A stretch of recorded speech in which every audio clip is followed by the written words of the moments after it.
The aim of my talk today, really, it's got more to do with basically condensing various rants that I've had in pubs with various people in the cloud community over the last couple of years into one condensed rant of 30 minutes about how customers do due diligence and how cloud vendors represent themselves.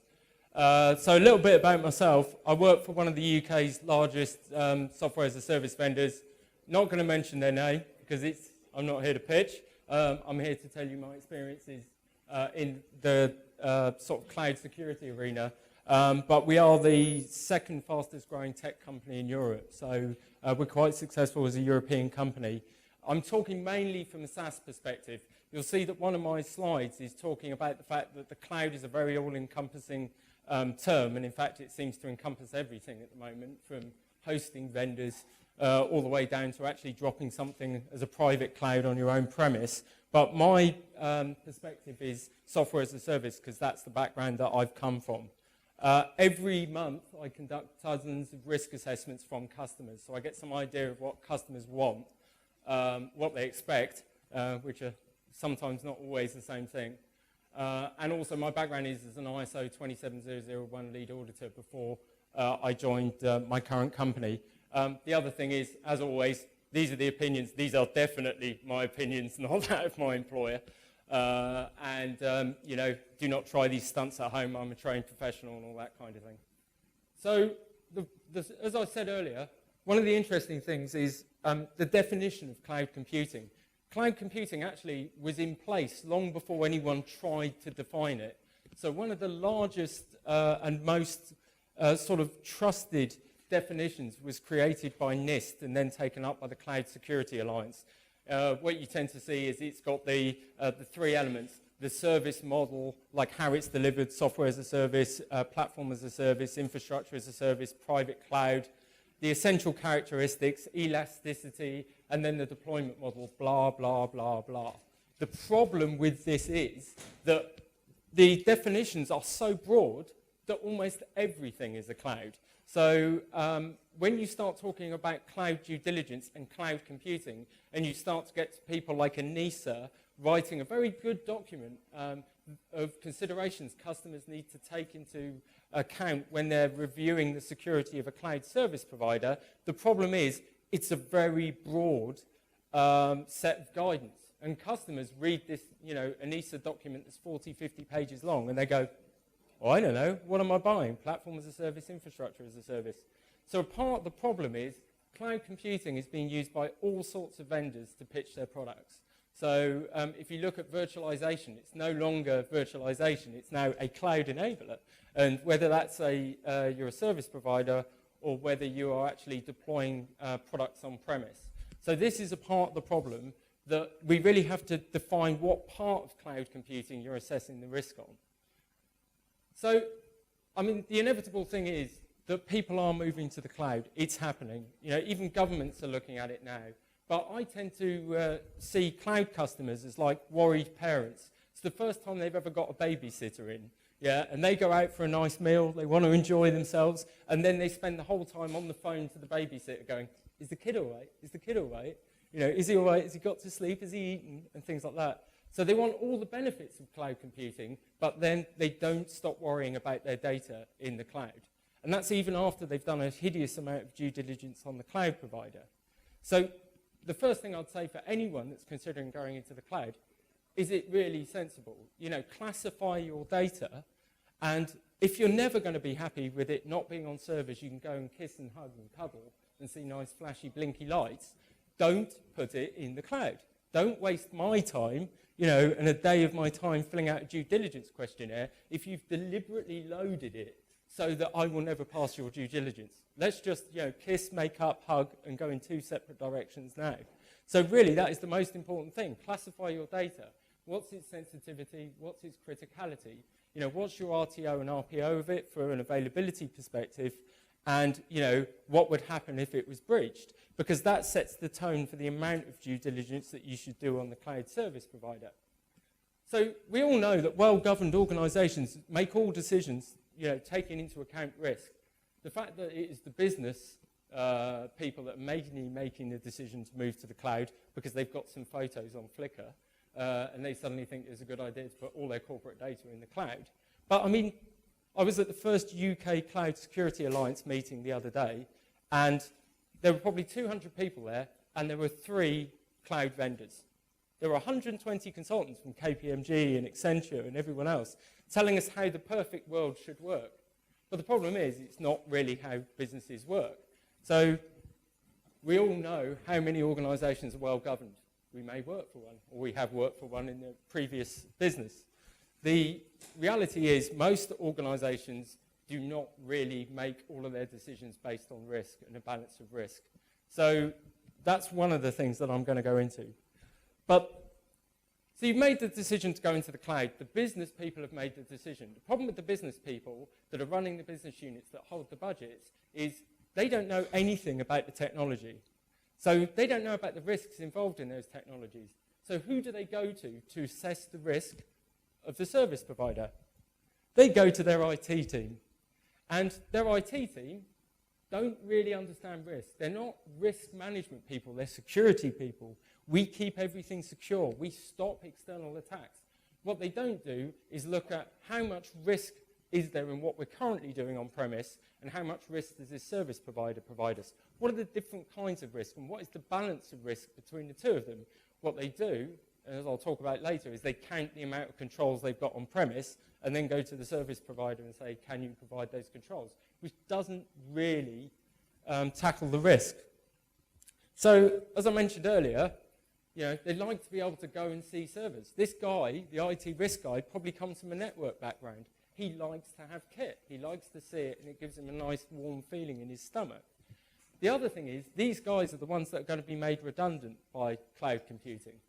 So the people that are doing the risk assessment of the cloud vendor are the people that's going to be made redundant if you move to the cloud.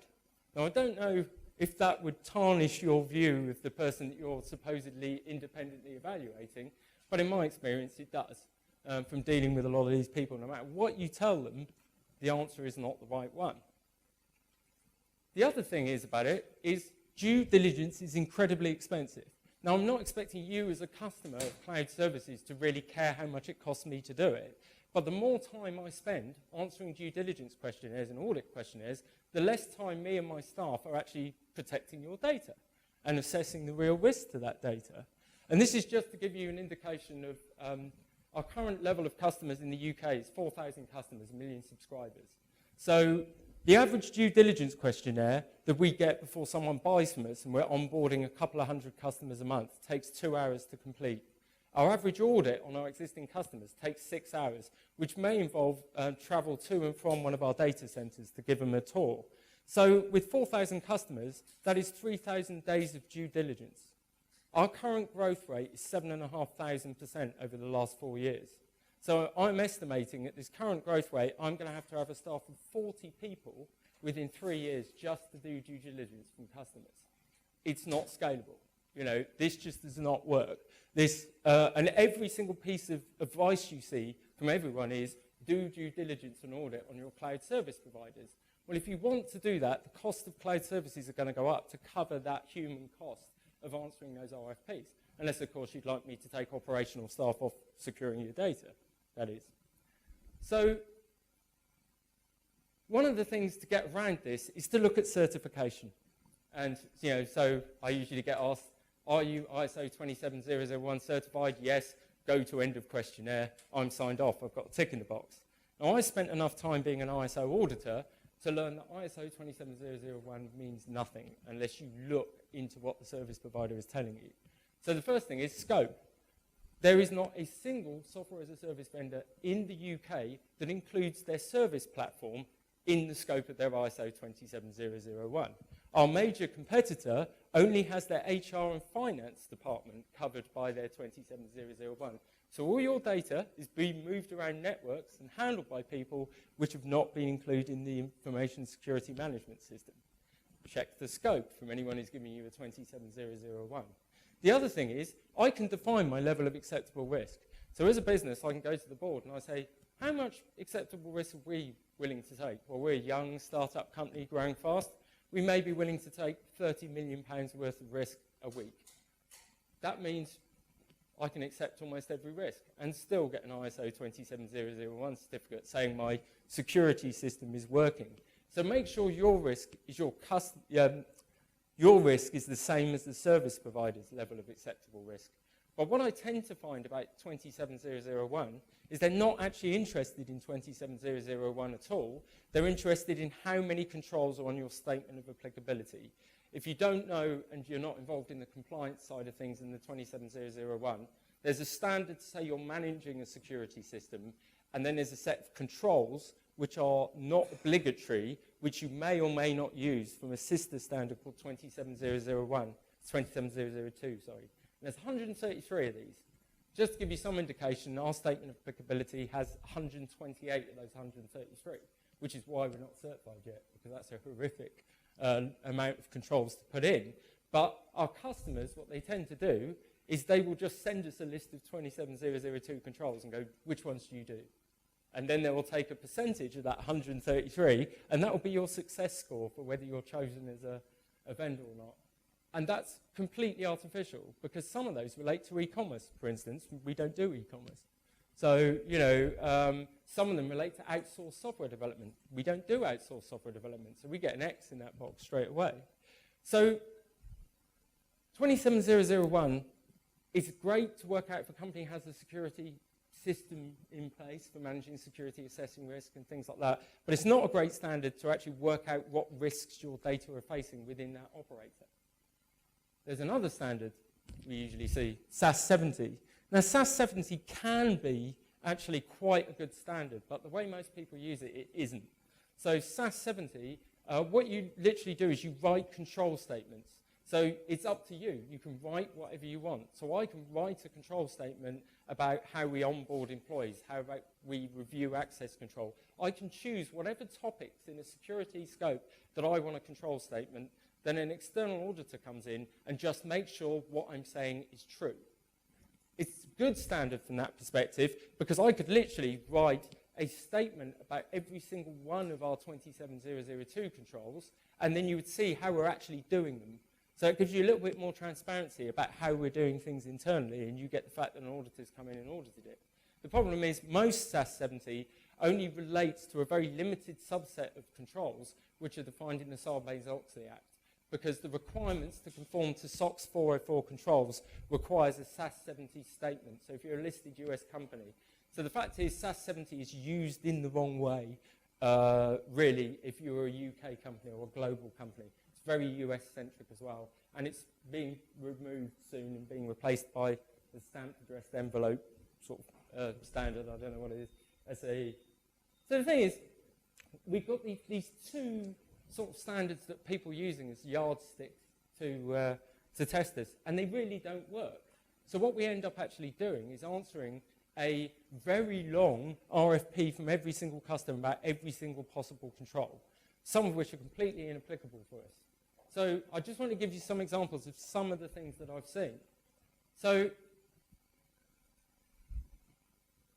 one of the questionnaires I typically get is, how do you limit physical access to your data centers, where my data will be? And then the same questionnaire, they'll say, can I do a tour of your data center? So, and as I mentioned earlier, a footfall of 3,000, you know, or 3,000 customers a year doing an audit on our data center. You don't want those walking through your data center. So the thing is, and they go, oh, can't you just do it for us? You know, and everyone asks, can't you just do it for us? So the thing is they're asking things and they're expecting things, and then what they want to do is completely contradictory to what they're asking for. So it's not really security they're after this, you know, they haven't really thought about what they want. This is another real-life example. I spent 45 minutes on the phone to a customer. We have a proprietary distributed filing system that works on a grid, which has inherent encryption. And I spent 45 minutes with this guy drilling in to how does our key rotation work? How do we do that? How do we manage our keys? And then I just stopped at one point and I said, so what do you do currently? Are we back up to tape? And is that encrypted? No. And what do you do with the tapes? Oh, we take them off site. How do we take them off site? in the back of the IT manager's car. And where does he keep his car overnight? On his driveway. So the guy's quizzing us for 45 minutes about how we use AES encryption and how we do key rotation, yet at the moment he's taking his backup tapes, which are unencrypted, and leaving them in the back of a car on a driveway overnight. So the thing is what they've actually got to get is, here is the current level, their baseline of what they've got as security. All they need is that much better, and it's a solution. But they're asking us questions about out here. What you've really got to do is base your level of risk on what you're currently doing on premise, and then decide whether the service provider offers more or less risk. And if he provides more risk, are there contractual controls or other controls, or asking for more transparency that will bring that down? Or is the cost saving so great that it's worth taking that extra risk? And that is a business risk management decision, not a security one. So I've started to turn the tables a little bit now. So when I get an RFP from a customer, I send him a questionnaire. And I say, how do you there's a lot of confidential information in this RFP, information about our infrastructure, our processes, our IDS vendor, our IPS vendor, how we do vulnerability analysis. So I send them a questionnaire. I say, how do you classify our RFPs? And they go, we don't. Hang on, you've just sent me a questionnaire about classification and how we do it internally. Okay. How many people have access to my completed RFP within your organization? Oh, we don't know. We put it on a file share somewhere. Okay. Does anyone print this out and review it? Oh, yeah, people print it out. How do you ensure they dispose of that RFP with all our confidential information? Oh, we don't.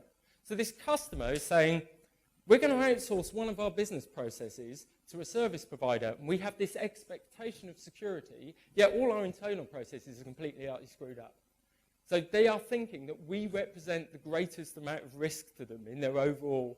So, typically, we're an email service provider, is what we do, archiving and continuity, that kind of stuff. And most of the systems we're connecting to probably could do with a little bit more improvement in quite a few number of situations. And actually, they represent much less risk moving to ourselves. But the thing is, because this mindset is around has to be secure, every single possible thing has to be done, yet when they're doing stuff on premise, they don't have that same level of expectation, which is very frustrating for myself. So who have we got to represent us in this challenge we face as service providers, that ISO 27001 doesn't really work and SAS 70 isn't really the right kind of standard? We have the Cloud Security Alliance. If you're going to InfoSec tomorrow, they have a summit at InfoSec. Now, if you look at the member page of the Cloud Security Alliance, there's not a single cloud service provider on there.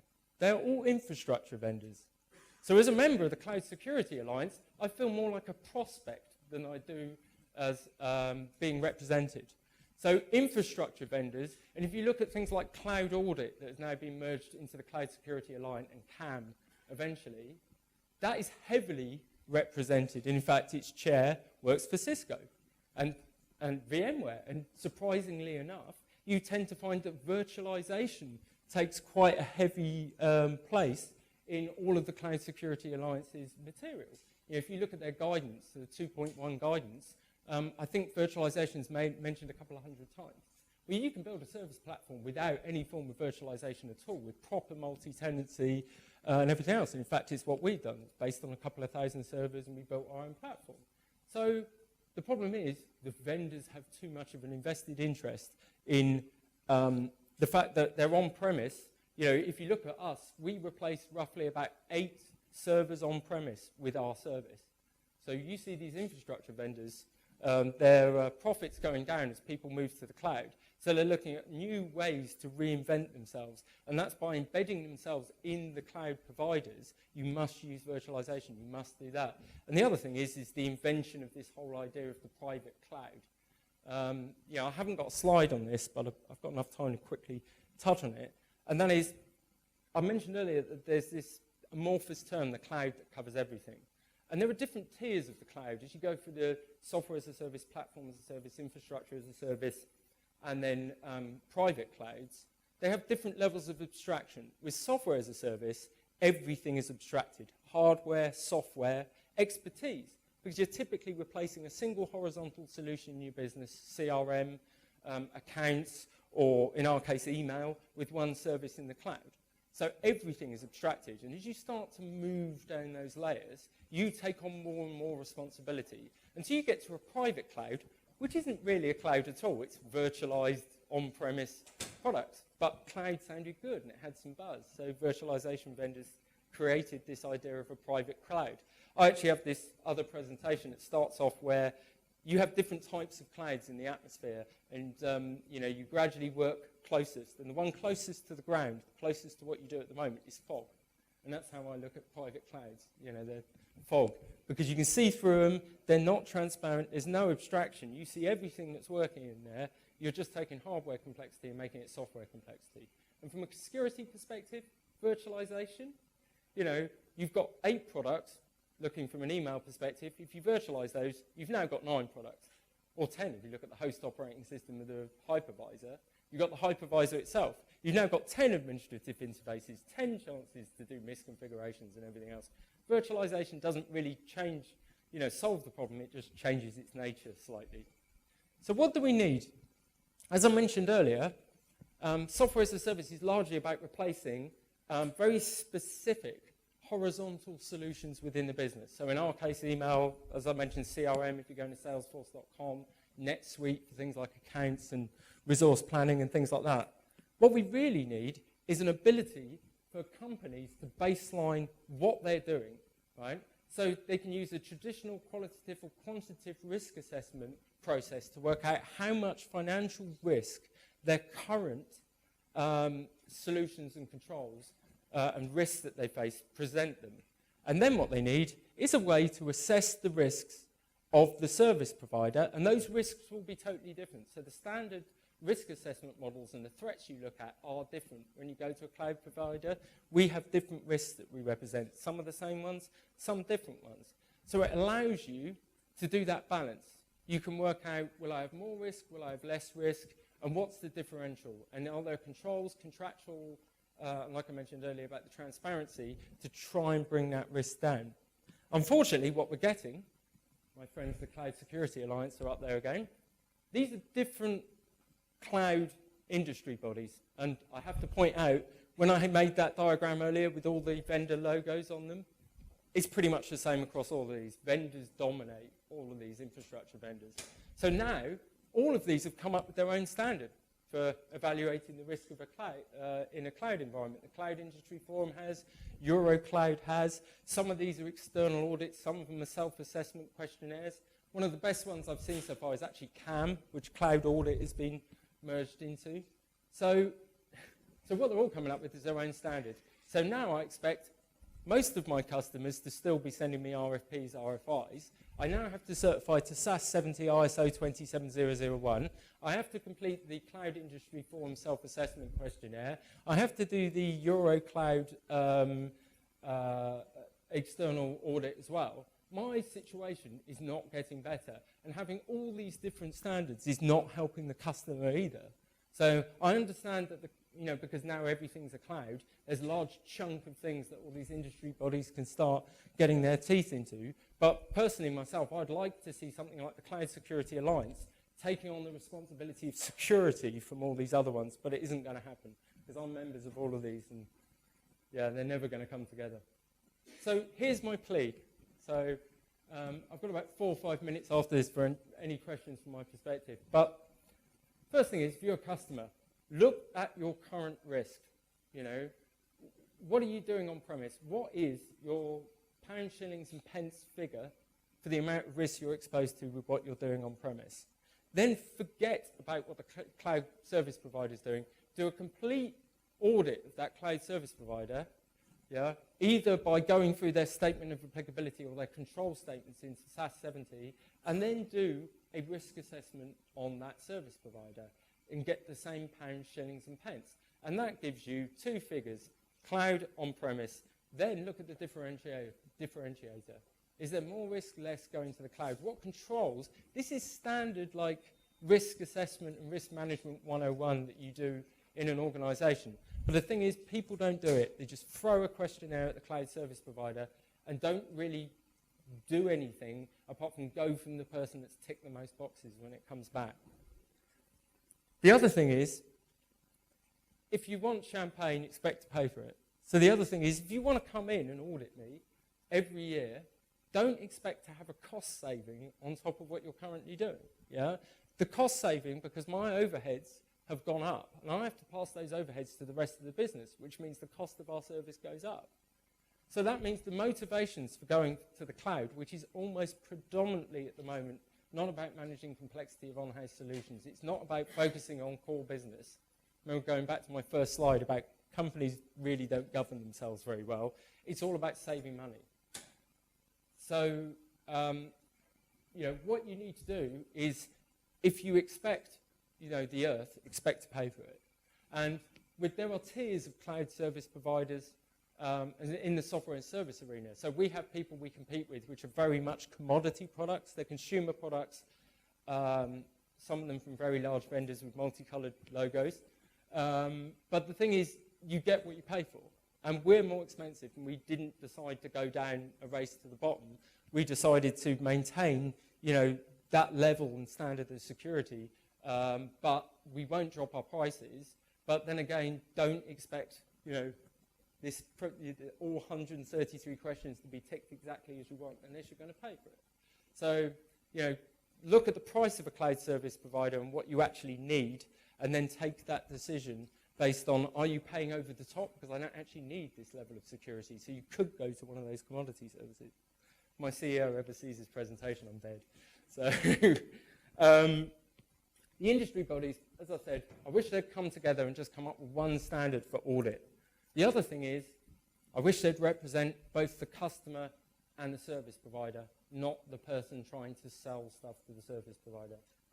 And cloud providers, we need to embrace transparency. So I've got a project on the moment to try and give customers metrics about how the system that they're actually on is performing and sort of things like that. I think there's a lot of cloud providers are very cagey about giving you information. And there is some information I won't give you because it's related to our intellectual property and how we build our grid and things like that. But there are other things I can give you to compensate for the fact that I can't disclose that information. So if a cloud provider isn't telling you something, it could be because they can't afford that overhead if you're asking a very specific question, but they should have prepared in advance a set of standard answers to all the sort of usual queries that you get. So that is, in effect, my rant. My rant is customers don't really assess the risk properly in cloud service providers. They use the wrong standards for doing it. They have unreasonable expectations a lot of the time.